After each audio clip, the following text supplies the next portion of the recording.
culture night प्रग्रामखौ बाहागो लानो मोजां मोनगिरि बयनिसिमबो गोजोनथाव खौरां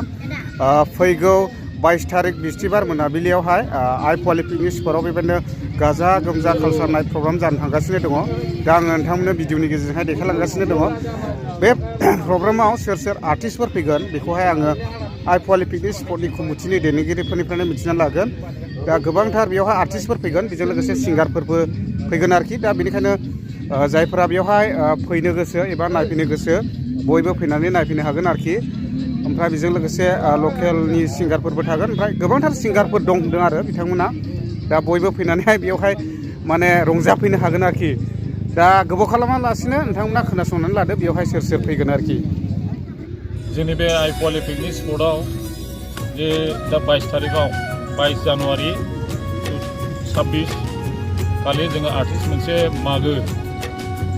माबाजों लोगोसे कालचारेल नाइट प्रग्राम लानो नागिरदों बेवहाय जोंनाव आर्टिस्टफोर फैगोन जे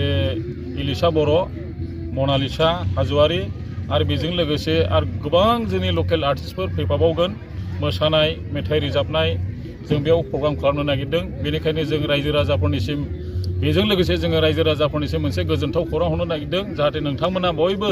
लैहोर फैनानै जोंनि बे जेनाखि 22 तारिख जानुवारिनि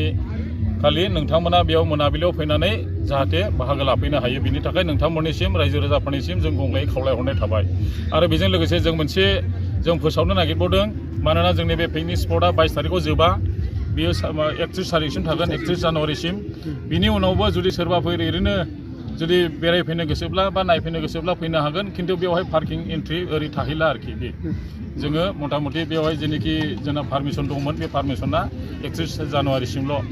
आरो बेजों लोगोसे जोङो रायजो राजाफोरनिसिम मोनसे जों खावलायहरनो नागिरदों जे जोंनि जेनाखि जोंनि SOP दं जोंनाव बे पिकनिक स्पटआव जाहाथे नोंथांमोना फैनानै जेनाखि गावनि गारिखौ सेफटिनि थाखाय जों बेवहाय पार्किं बानायगोन जाहाथे जेसेबांखि फैया गारि कार होन बाइक होन सब गारिखौनो स्कुटि होन मोनसे पार्किंआव ज' दोननांगोन आरोखि दा बिनि थाखाय जोङो फैग्रा साफोरनिसिमबो जोङो खावलायहरनाय थाबाय बेवहाय सेफटि थागोन जों टिकेट होगोन हयथ' 10-20 थाखा बिनि थाखाय बिनिमय लानो हागौ जायनोखिबो खस्थ' खालामग्राफोर पार्किंआव दा बिनि थाखाय जोङो नोंथांमोननिसिम दिनैहाय गंग्लायै खावलायहरनाय थाबाय आरो ओमफ्राय सिगांथ' दाख्लैहाय माखासे 100 थाखा लादों मादों होनलादोंमोन खायसे ओमफ्राय दा 22 तारिखआव दि प्रग्राम जानो थांगासिनो दं जेनेबा बेसेबां लानाय जागोन बेखौ जोङो बेवहाय एन्ट्रि फिसखौहाय जों बारा लाया मथा मथि जोङो 50 थाखा खरि लागोन गोदो जोंनाबोथ' खरस दंना बे लेथ्रा लेथ्रिफोरखौ सिबहोनांगौ माहोनांगौ अनेक मेन्टेनेन्स दं जोङो आर्टिस्टफोरनो जाहोनांगौनि खोथा दं जोंनि जेनाखि कमिटिनि भलन्टियार्सफोर थागोन बिसोरनो जोङो जाहोनांगौ बायदिसिना मेन्टेनेन्स दं दा बिनि थाखाय जोङो 50 रां खरिया जों लागोन आरो खारा आला जागोन नामा ना माबा पार मेम्बार आच्छा दे दा निस्सय मिथिखाबाय बेजों लोगोसे ओमफ्राय प्रग्रामा खैथानिफ्राय खैथासिम जागोन मथा मथि जोङो प्रग्रामखौ जोङो 7थानिफ्राय जों आरम्भ खालामगोन 7थानिफ्राय जोङो 10थासिमाव जोङो फोजोबगोन आरो प्रग्रामखौ ओमफ्राय बेजों लोगोसे जेसेबांनाखि बे रेस्टुरेन्टसफोर बिसोरथ' गासैबो पिकनिक स्पटना जेसेबांसिम थागोन एसेबांसिम थागोन ने बिसोर 31 तारिखसिम थागोन जेरै बटिं हर्स राइडिं थागोन ट्रेन थागोन ओमफ्राय गराय गाखोनाय बेफोरो मथा मथि 31 तारिखसिम जों बेयाव रानिं दोनगोन आरो बेखौहाय होमब्ला स्पस्ट' खोनाबाय कमिटिनि दैदेनगिरिफोरनो जेसेबांनाखि बेफोरो गासैबो थाजोबगोन जेसेबांसिम पिकनिक स्पट थागोन एसेबांसिम ने दा गोजोननाय थाबाय बयबो जायफोरा देंखो मोनाबिलियाव बाहागो लाफैनो गोसो आर्टिस्टफोरजोंहाय इन्जय खालामफैफानो गोसो हाद्रि खुलायनाय मोसाफाफैनो हागोन लाइमोन जोहोलाव सिख्लाफ्रा जायफ्रा फैनो गोसो